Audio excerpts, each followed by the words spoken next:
dini zao, lakini kumbe shetani yuko kazini kwa siri sana.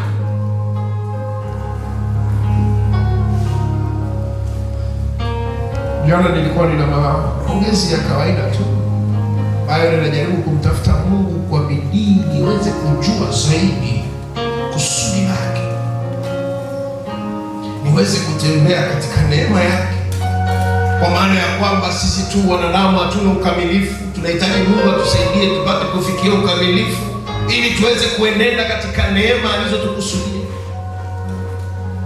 Somo linasema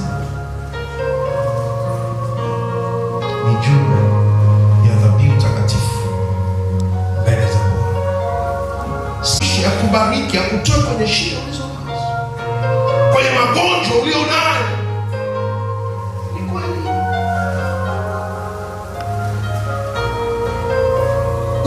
unatamani kuiona familia yako ikikombolewa kwenye vifungo, na ni vifungo kweli, serious, wamefungwa. Ukimwangalia mama yako, ukimwangalia baba yako, ukiangalia ndugu zako, ukiangalia kaka yako, ukiangalia dada yako, unaona ni vifungo. Bwana anasema na mchana leo, wewe umefanyika kuwa mzao wa kwanza kwenda kuikomboa familia yako.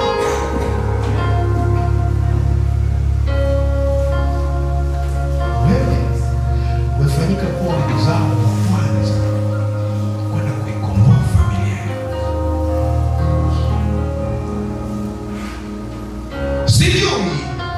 Sijui, na naomba Mungu anisaidie. Ni kwa nini Mungu alikuleta hapa? Sijui, mimi sijui, lakini yeye Bwana ajua kwa nini alikuleta madhabahuni. Sasa usipojua kuenenda sawa sawa na mapenzi yake, unapoteza muda wako na hautakaa umoja.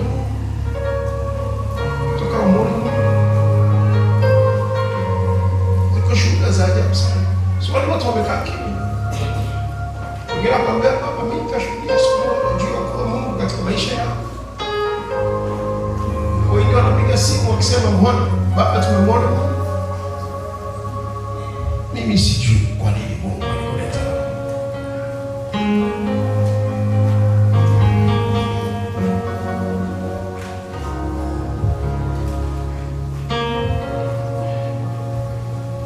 Kujidhabihu mbele za Mungu ni juu ya kuweka ahadi hii ya wewe kuwa sadaka.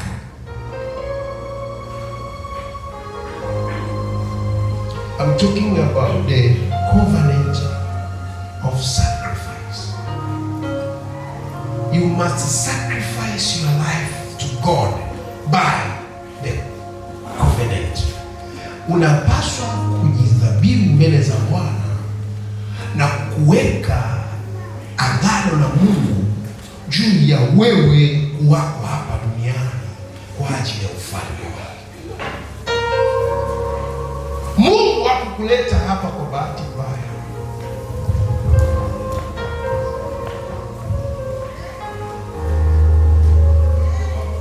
Tarudia neno hili. Mungu hakukuleta duniani kwa bahati mbaya. Na hakuna mtoto ambaye eti familia itasimama iseme yule mtoto yule ni wa nje ya ndoa. Ninaongea vitu vigumu sana.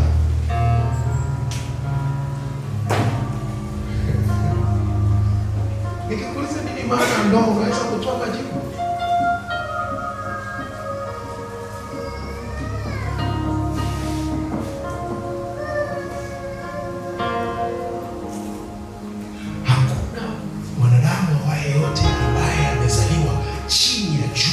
Ambaye hajalibeba kusudi la Mungu.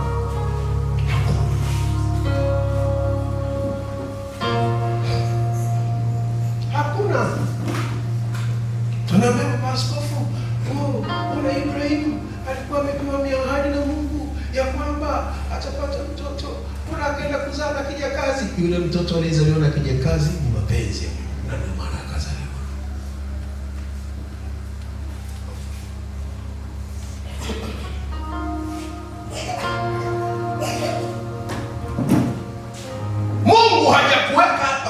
bahati mbaya.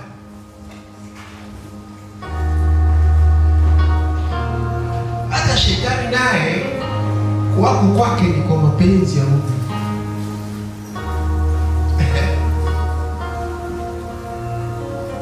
Kwani Mungu alishindwa kufutilia mbali kama yeye alimuumba na kufanya nini? Si alikuwa na uwezo? Si ana uwezo? Ana uwezo. Lakini kuna jambo ambalo maksudi Mungu anataka kudhihirisha ukuu wake, ya kwamba yeye ni Mungu aliye hai. Saa nyingine unapita katika mapito magumu sana, unaanza kukemea shetani, shindwa, niachie.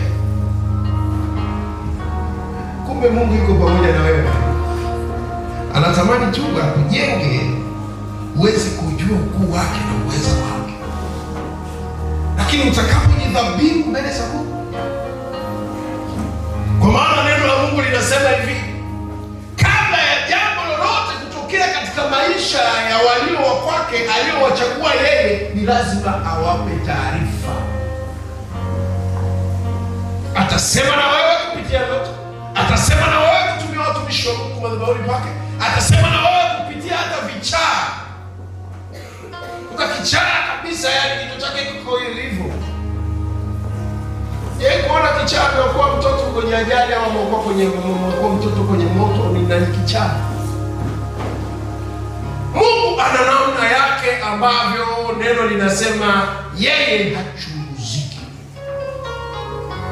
Swali ni kuyatoa maisha yako kwa Bwana na ujidhabihu, ili Mungu akafanye lile alilolikusudia kwa maisha yako.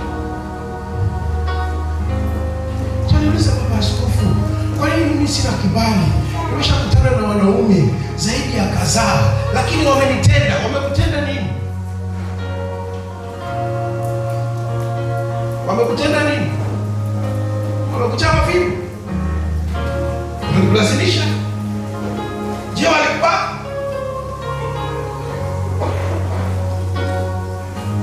Utoe mwili wako kuwa dhabihu takatifu mbele za Bwana, na shetani Mungu hata ruhusu shetani kuingia kuleta uharibifu, kwa maana umekosa ukamilifu mbele za Mungu. Ni kwa nini tunaingia na kuenenda katika mapigo ya yule mwovu ibilisi shetani katika namna ya miagano au niseme maagano ambayo yanalitesa kanisa la Mungu kupitia familia zetu, kupitia babu zetu na bibi zetu ambao wamekwenda wametungamanisha na madhabahu ya kuzimu. Biblia inasema hivi katika kitabu kile cha Warumi 12 mstari wa kwanza na wa pili. Hebu msomaji wa Biblia unisome.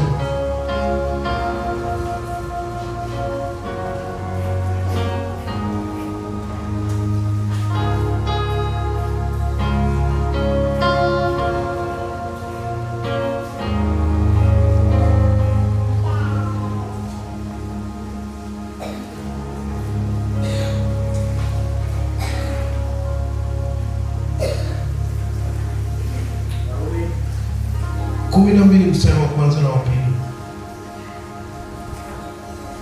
Sikia.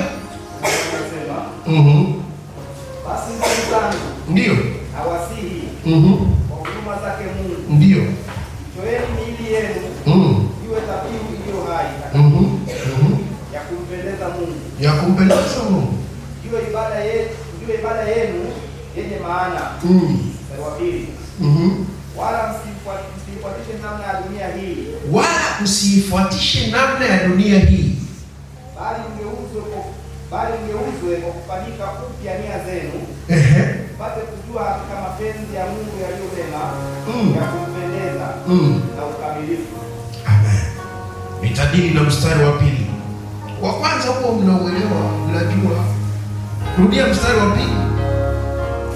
Nasema wala msifuatishe namna ya dunia hii, wala msifuatishe namna ya dunia hii, bali mgeuzwe kwa kufanya upya nia zenu, mgeuzwe kwa kufanya upya nia zenu, mpate kujua hakika mapenzi ya Mungu yaliyo mema, mpate kujua hakika mapenzi ya Mungu yaliyo mema, ya kumpendeza na ukamilifu. Ya kumpendeza na ukamilifu. Amen. Sasa niulize neno moja, ya kumpendeza Mungu na ukamilifu. Nauliza tu kwa uzuri tu, alafu mjitafakari. Ni kweli unampenda Mungu? Unampendaje Mungu? Mungu analithibitisha neno hili kwamba unampendeza yeye. Unapompendeza Mungu ni juu ya wewe kufanyika baraka, kwa maana ya kwamba hivi katika kitabu cha Wagalatia 2:20 kinasemaje? Galatians 2:20.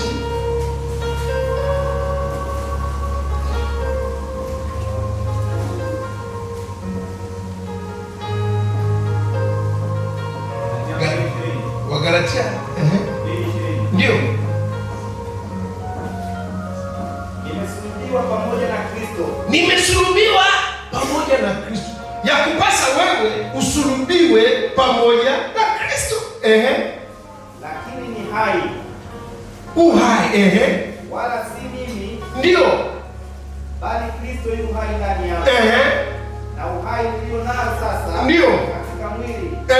Nao katika imani ya Mungu, ya mwana wa Mungu, ambaye alinipenda akajitoa nafsi yake kwa ajili yangu. Bwana asifiwe. Uhai wewe.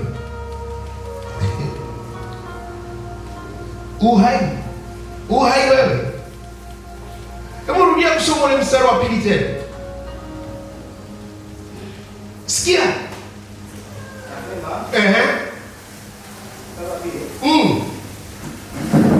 Na uhai ulio nao sasa. Naongea Warumi.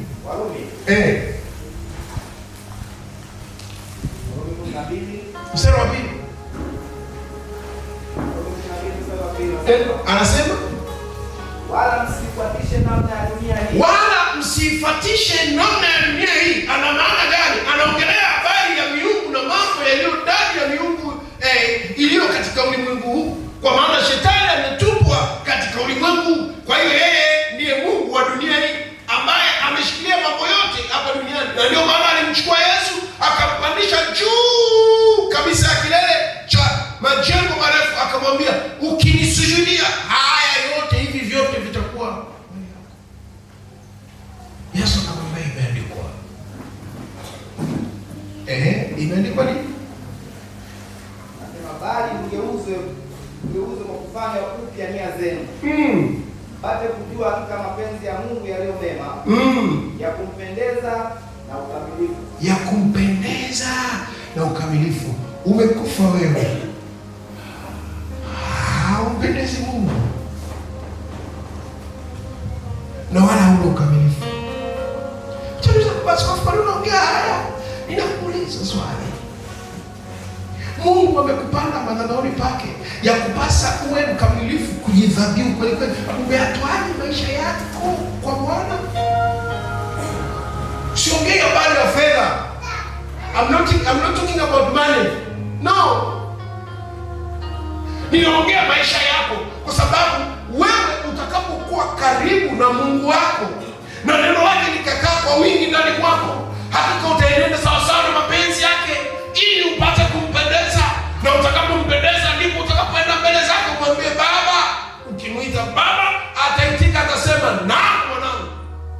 Nielezee habari zako, nielezee shida zako. Naye atasikia na atafanya. Na utakapokuwa umekamilishwa katika neno, wewe sio mtu wa kusukuma kuleta fungu la 10. No. Wewe sio mtu wa kusukuma kumtolea Bwana sadaka. No. Kwa maana neno lake linasema vyema hata katika kitabu kile cha Wakorinto, si kwa kulazimishwa wala sisi kwa apandaye hapa atavuna hapa. Tusome hilo andiko alafu nitaliweka katika namna ya mwili. Wakorinto wa pili. Wakorinto wa pili 9.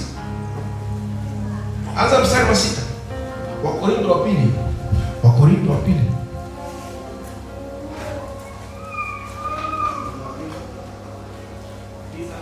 7 kwanza 6 mstari wa 6.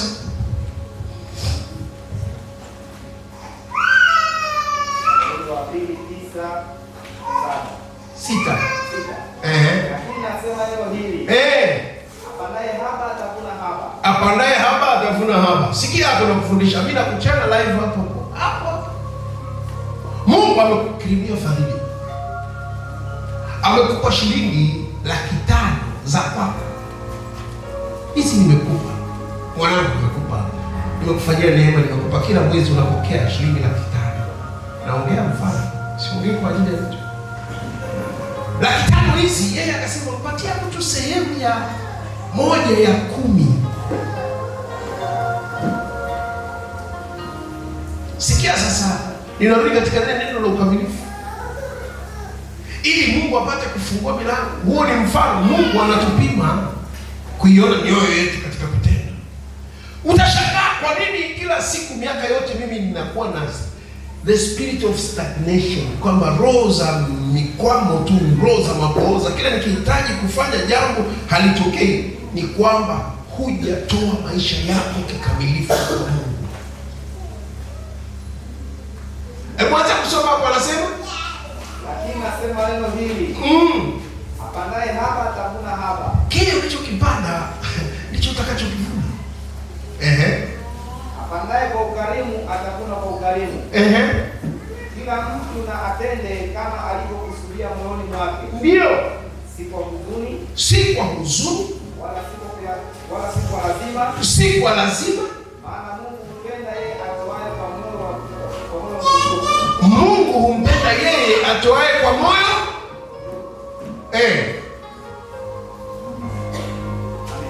Mungu hakushikii fimbo akuchapa ili ufanye wake. Mungu, ninaongea ni mfano. Mungu hakulazimishi wewe kwamba uyatoe maisha yako kwa ajili yake. Na ndio maana ameweka njia mbili. Iko njia panda iendayo katika upotofu, na iko njia nyembamba iendayo katika uzima. Na njia nyembamba ni wachache sana waionayo hiyo njia, na imesonga kweli kweli, kwa maana ina majaribu mengi kuliko unavyofikiri.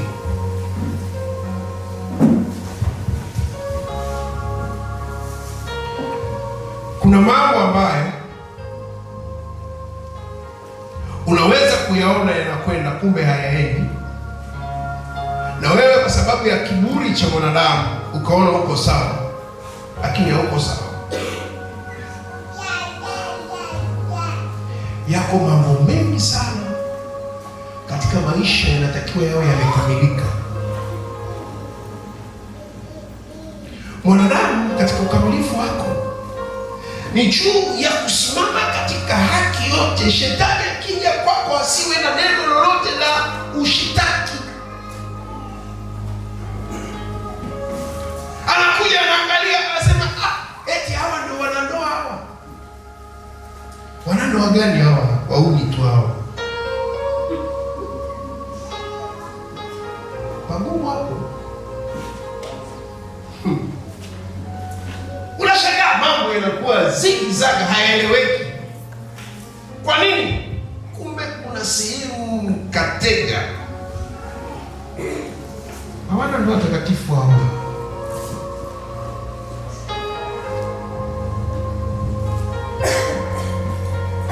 Wamechukuana tu.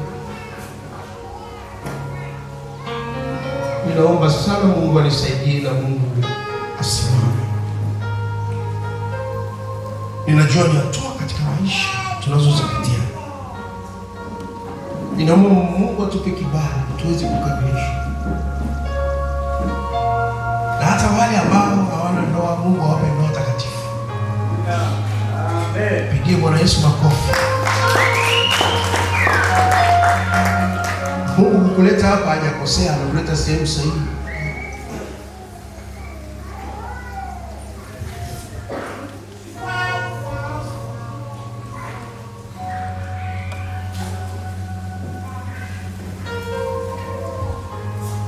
Damu ya Yesu inanena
Ninaomba toba juu ya watoto hawa ambao Bwana wanaenenda kinyume na mapenzi.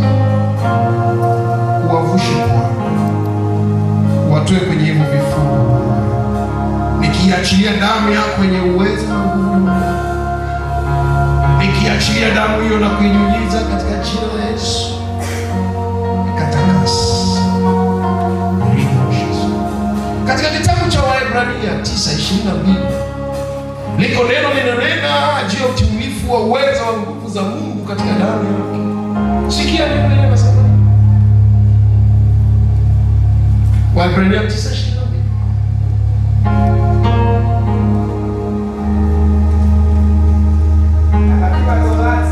na katika Torati karibu vitabu vyote husafishwa kwa damu, na pasipo kumwaga damu hakuna ondoleo. Pasipo damu ya Yesu, pasipo kujua ni jinsi gani ya kuitumia damu ya Yesu, hakuna ondoleo. Ondoleo la nini? Ondoleo la dhambi, ondoleo la migwamo ambayo shetani ametushikilia na kutufanya mateka. Hatuoni utukufu wa Mungu na mambo yamekuwa ndivyo sivyo, lakini ninaamini kwamba Mungu ataenda kuwakomboa, Mungu ataenda kuwavusha katika kila kifungo, kwa maana anahitaji dhabihu takatifu mbele za uso wake, ili aweze kukupa uwezo wa nguvu zake za kuingia patakatifu pa patakatifu kupitia damu ya Yesu Kristo. Ni namna gani hii basi ninayoisema? Mungu atakapokupa uweza, akikukamilisha katika kila neno, na wewe ukakamilishwa na ukaamua kuyatoa maisha yako ukajidhabihu mbele za Bwana, ninakwambia hivi, hata kuzimu na mipango ya kuzimu iliyokushikilia kupitia mambo ya familia na koo hazitakuweza katika jina la Yesu.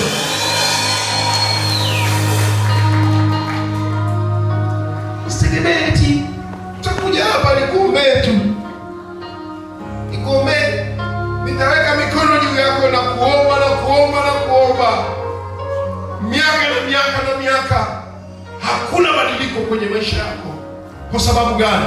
Bado hujapewa neno la ufunuo katika yale ya kupasayo wewe binafsi kuyaweka sawa na Mungu wako. Ninaongea na mtu,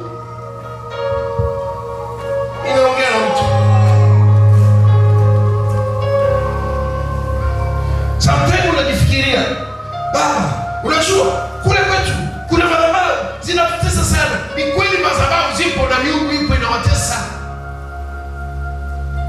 Unachomokaje kwenye hiyo miungu inayotesa familia yako? Jambo la kwanza, you must be holy. You must be holy.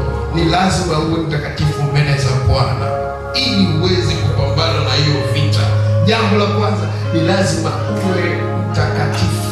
Uwe mtakatifu, maana uwe mkamilifu, shetani asipate neno la kukushitaki. Ni swali gumu. Unasikia kuumia ndani yako, sasa utafanya nini? Maisha yangu mimi bila yule mwanaume, utafanya nini? Nitakuwaje mtakatifu? Maisha yangu mimi yameshashikiliwa. Neno la Mungu linasema tumepewa mamlaka ya kukanyaga nyoka na nge na hata vyote vya kufisha, kwa sababu tutakalolifungua hapa duniani na mbinguni litakuwa limefunguliwa. Haleluya! Mbinguni si huko kwa Mungu, bali ni katika ulimwengu wa roho ambapo ndiko kumefungwa. Tukifungua katika huu mwili wa damu na nyama kwa ukiri wa kinywa, Mungu analithibitisha neno lake kwa kukufungulia vifungo vilivyoshikilia familia na kesho.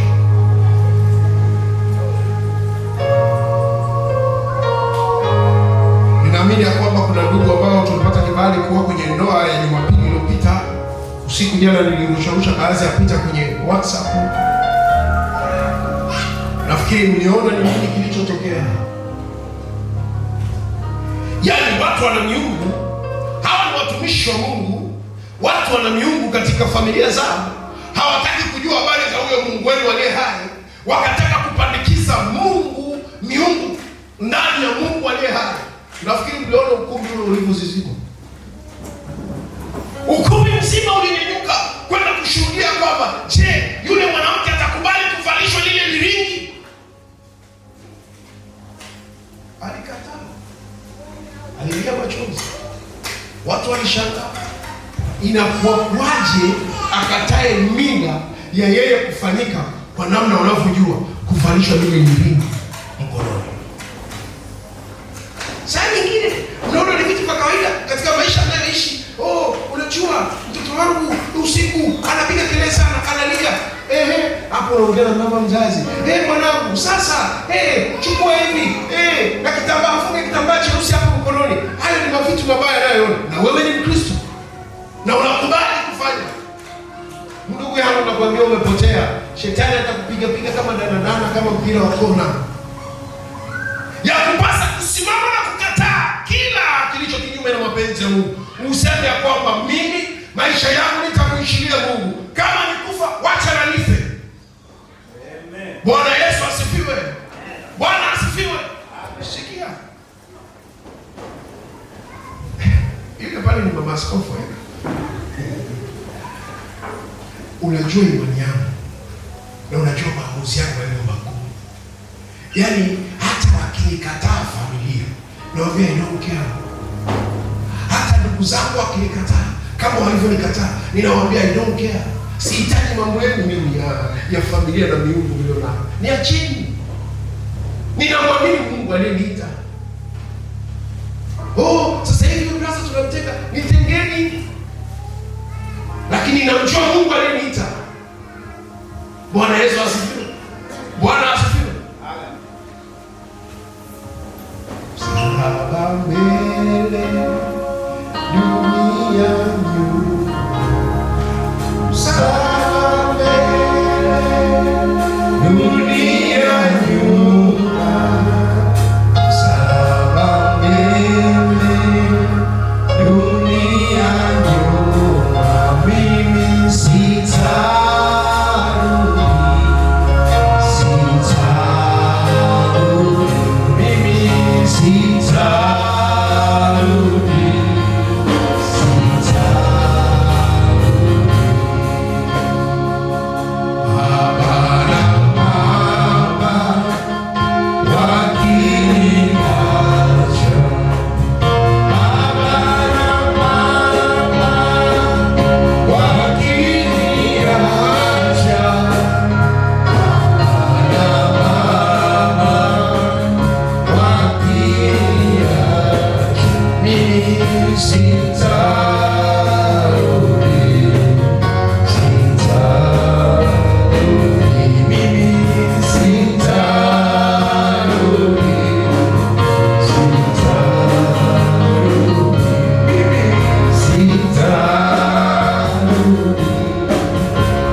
Waseme hakika yuko Mungu ndani yako. Simama katika nafasi Mungu aliyokuitia. Usiogope. Nakwambia hivi, usiogope. Nimemuona Mungu kwenye maisha yangu. Nikikwambia ninakuthibitishia neno hili, nimemuona Mungu. Umpendeze Mungu wako. Toka katika miungu. Toka kwenye vifungo ulivyo navyo. Achilia mambo ya familia yako. Haijalishi ni kwa jinsi gani. Yuko Mungu aliye hai, atakaye kushika na kukuinua. Si jambo nyepesi. Si jambo nyepesi. Ya kupasa kujua ni jinsi gani ya kuitumia damu ya Yesu ili uweze kwenda kusafisha na kuondosha kila uharibifu. Kwa maana iko milango shetani anaitumia ambayo imeruhusu mapigo Yamkini ni dhambi binafsi umefanya wewe pekee. Yamkini ya kwamba ni juu ya dhambi ulioikuta katika eneo unaloishi, ya kwamba iko miungu inayokutesa. Yamkini ni mapigo ambayo yanatoka katika ndani ya familia yako, yani I'm talking about the bloodline sin inayokutesa. Ya dhabihu maisha yako kwa Bwana.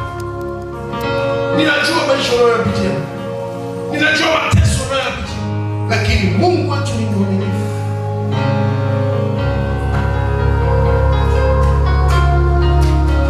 Katika kitabu cha Waebrania 12:24 anasema nini?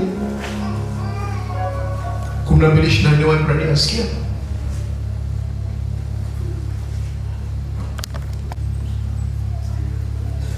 Nikamwambia nyinyi ni ndugu zangu na sitawatenga, lakini Mungu aliye ndani yangu ni mkuu sana kuliko hiyo miungu. Waebrania 12:24 neno la Mungu linasema nini?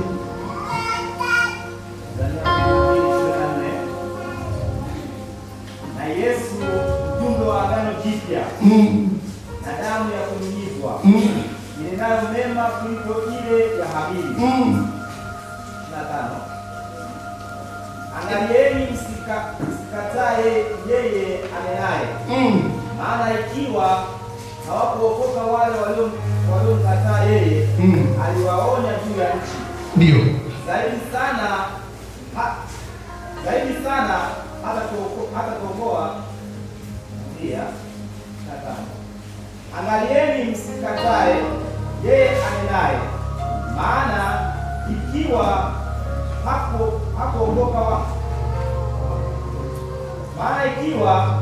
hawakuokoka wale waliomkataa yeye, aliyewaonya juu ya nchi, zaidi sana hata okoka sisi tujiepusha na yeye atuonyaye kutoka mbinguni. Mungu anatuonya mchana wa leo, usijichukulie haki ukajiona ni mkamilifu. Nyenyekeze mbele za Bwana.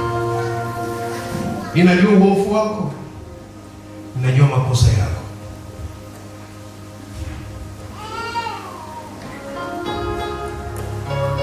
Biblia inasema nini? Ayafichaye makosa yake, azifichaye dhambi zake, ni nini kinachotokea?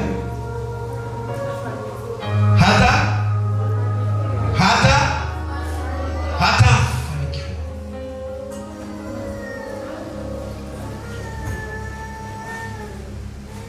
Ninaomba mchana wa leo niombe toba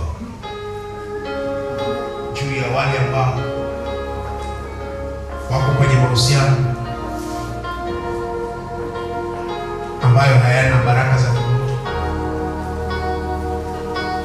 Mnaishi kwenye familia ambayo haina ukamilifu, na Mungu anasema na wewe, anahitaji kuyatengeneza maisha yako, anahitaji ukiri wa kinywa chako, anahitaji ukamilifu wa maisha yako. Ikisema maneno haya ninamaanisha ya kwamba Mungu anataka akuinue, lakini kuna vitu ambavyo vimeshikilia kesho yako na umevishikilia ukavibeba vikawa vya kwako. Mungu anasema sasa uviachilie kabisa Bwana. Nikisema maneno haya ninajua unajua ndani yako nini unasikia sasa hiki nasema na wewe. Inuka kwa miguu yako, songa mbele.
unajua unayoyafanya.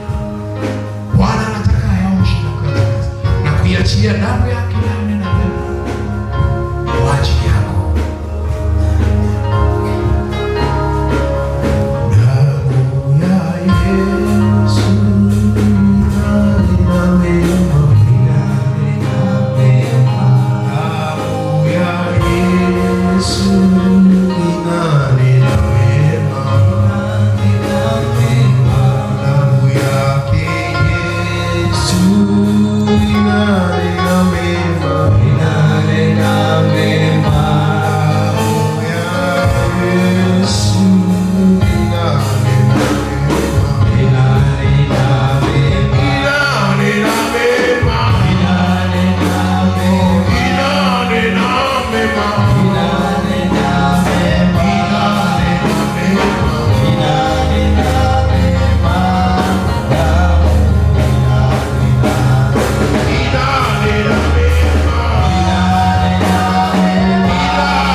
Ninazikataa Bwana, hata uchawi uliofanywa kinyume na mapenzi yako, ninakufungua. Ninakufungua sasa, ninakufungua kwa jina la Yesu, ninakufungua kwa jina la Yesu, ninakufungua kwa jina la Yesu, ninakufungua kwa jina la Yesu. Ramosha sete risha sata, ukae huru kuanzia sasa. Ninaachilia nguvu zako sasa kwa jina la Yesu. Pokea kufunguliwa, pokea kufunguliwa, pokea kufunguliwa.